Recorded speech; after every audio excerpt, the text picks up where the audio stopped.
Hello NEET friends, concept of NEET में स्वागत है। तो आज हम सिर्फ एनसीईआरटी देखेंगे, एनसीईआरटी का रिव्यू है। सबसे पहले 12th क्लास का फिजिक्स देखते हैं। ये पार्ट 1 है फिजिक्स का एंड ये पार्ट 2 है फिजिक्स का। तो आपको ये दो बुक्स लेने पड़ेंगे। इस बुक्स में कौन कौन से चैप्टर्स दिए गए मैं आपको एक बार इंडेक्स दिखा देता हूँ। पार्ट 1 में आपको इंडेक्स दिख रहा होगा। सबसे पहला चैप्टर है electric charge and field and electrostatic potential and capacitance. And then आपको पढ़ना है the third chapter current electricity, fourth moving charge and magnetism and matters. And then 6th chapter है electromagnetic inductions and the 7th chapter है alternating current and 8th chapter है electromagnetic wave. ये chapters आपको NCERT से पढ़ने हैं। ये 12th class का पार्ट 1 है।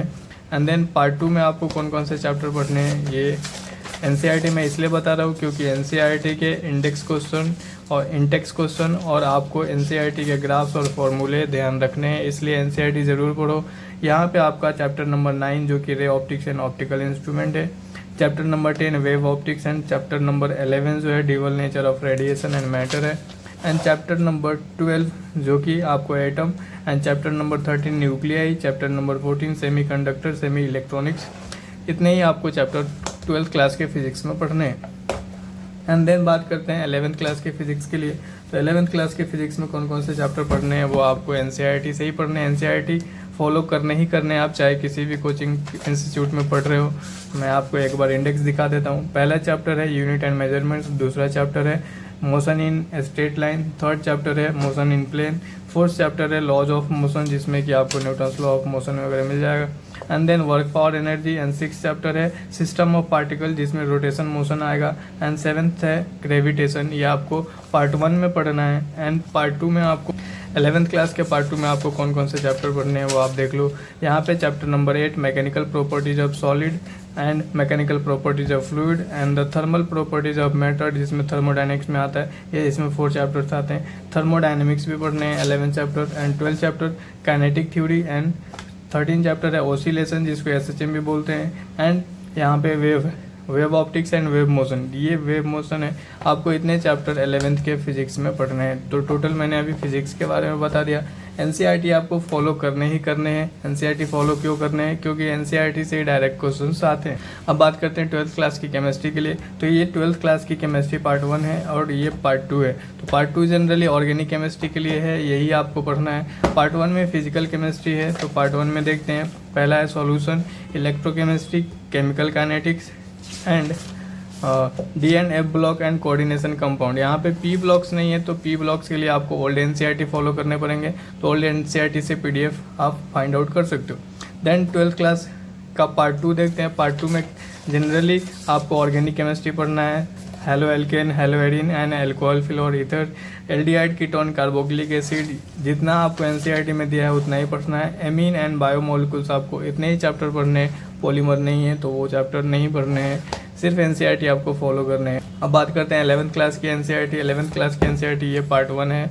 पार्ट 1 में आपको कौन कौन से चैप्टर पढ़ने हैं? तो सब पहला चैप्टर मोल कंसेप्ट जिसको बोलते हैं some basic concept of chemistry. And then second chapter structure of atom. Third chapter है classification of element and periodicity of in properties. तो पीरियोडिक टेबल है ये generally. And the fourth chapter chemical bonding and molecular structure, thermodynamics and thermochemistry पढ़ने हैं। And equilibrium में आपका ionic equilibrium और chemical equilibrium दोनों ही पढ़ने हैं। अब बात करते हैं 11th क्लास की केमिस्ट्री के पार्ट 2 की। तो पार्ट 2 में आपको पहले दिया हुआ था एस ब्लॉक और हाइड्रोजन, वो आपको नहीं पढ़ने हैं। इस एनसीईआरटी में जो दिया हुआ है रेडॉक्स एंड ऑर्गेनिक केमिस्ट्री का जो बेसिक पार्ट 1 है, मीन्स कि 12th क्लास में जो ऑर्गेनिक है उसका बेसिक ही है। यहाँ पे नोमेनक्लेचर वगैरह मिल जाएगा यहाँ पे आपको। एंड यहाँ पे GOC1 जो आप पढ़ते हो वहाँ पे ये मिल जाएगा। And then hydrocarbon, alkane, alkene, alkyne आपको हाइड्रोकार्बन, एल्केन, एल्कीन, एल्काइन आपको 11th क्लास में पार्ट 2 केमिस्ट्री में मिलता है, तो ये पढ़ना है। और यहाँ पे आपको पी ब्लॉक्स के लिए ओल्ड एनसीईआरटी फॉलो करना है। एस ब्लॉक नहीं आता है, एस ब्लॉक आपको पीरियोडिक टेबल से कवर्ड हो जाएगा, उतना ही आपको कंप्लीट करना है। अब बात करते हैं बायोलॉजी की। तो बायोलॉजी के लिए क्लास 11 के लिए ये बुक आता है। इस बुक में जितना चैप्टर दिया हुआ है सिर्फ उतना ही पढ़ना है, इससे ज़्यादा आपको नहीं पढ़ना है, क्योंकि 2026 के जो पेपर आए हैं इससे बाहर एक भी क्वेश्चन नहीं आए हैं।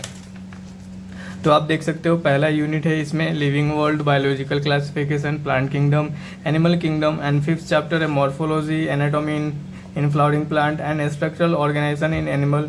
एंड इसमें जो दिया है वही पढ़ने हैं और एक्स्ट्रा जो भी पढ़ने हैं वो मैं आपको अलग से बता दूंगा। एंड देन थर्ड यूनिट में आप देख सकते हो cell the unit of life, biomolecule, cell cycle and cell division. And आप यहाँ पे देखोगे प्लांट फिजियोलॉजी में सिर्फ 3 ही चैप्टर पढ़ने हैं, जो कि 2 चैप्टर रिमूव कर देंगे ओल्ड एनसीईआरटी से, वो नहीं पढ़ने हैं। तो सिर्फ ये 3 चैप्टर ही नीट में आएंगे। और ह्यूमन फिजियोलॉजी में भी आप देख सकते हो यहाँ पे डाइजेशन नहीं है, तो डाइजेशन से क्वेश्चन नहीं आता है। आपको सिर्फ इतने ही क्वेश्चन पढ़ने हैं, आपको सिर्फ इतने ही चैप्टर पढ़ने हैं। टोटल चैप्टर आप देख सकते हो, टोटल 11th के 19 चैप्टर है और इस एनसीईआरटी को ही पढ़ना है। एनसीईआरटी से ही डायरेक्ट क्वेश्चन आता है नीट में, इससे बाहर क्वेश्चन नहीं आता है। आप अगर कोई कोचिंग मॉड्यूल फॉलो करते हो तो वो फॉलो कर सकते हो। क्वेश्चन प्रैक्टिस के लिए टेस्ट सीरीज दे सकते हो एक्स्ट्रा, वो आपको टेस्ट देने ही होंगे।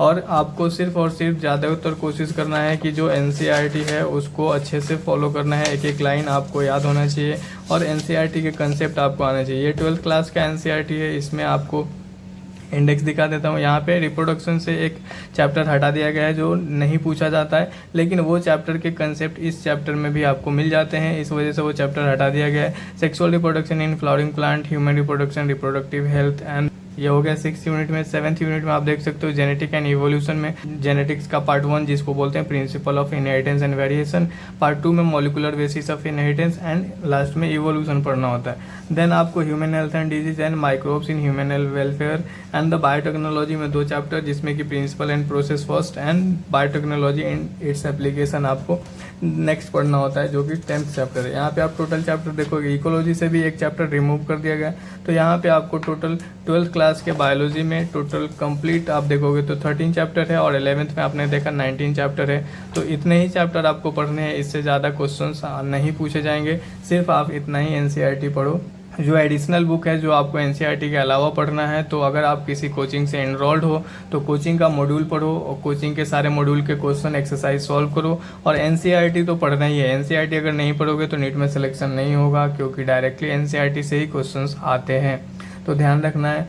और टेस्ट सीरीज ज़्यादा से ज़्यादा दो। अगर आप सेल्फ स्टडी कर रहे हो, ऑलरेडी रिपीटर, मैं आपको ये सजेस्ट करना चाहूँगा कि टेस्ट सीरीज ज़रूर ज्वाइन करो और स्टार्टिंग से टेस्ट सीरीज ज्वाइन करो, क्योंकि टेस्ट देने से कंसेप्ट बिल्डअप होता है और नीट में सिलेक्शन के चांसेस बढ़ जाते हैं। इस चैनल पे मैं बायोलॉजी और केमिस्ट्री का NCERT line to line upload करने वाला हूँ 2027 के लिए।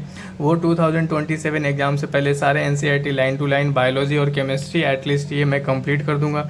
तो अगर आपको एनसीईआरटी लाइन टू लाइन पढ़ना है तो इस चैनल को सब्सक्राइब कर सकते हो और अपने नीट एक्सपीरियंस दोस्तों को शेयर कर सकते हो, जो कि 2027 में अपीयर होने वाले हैं।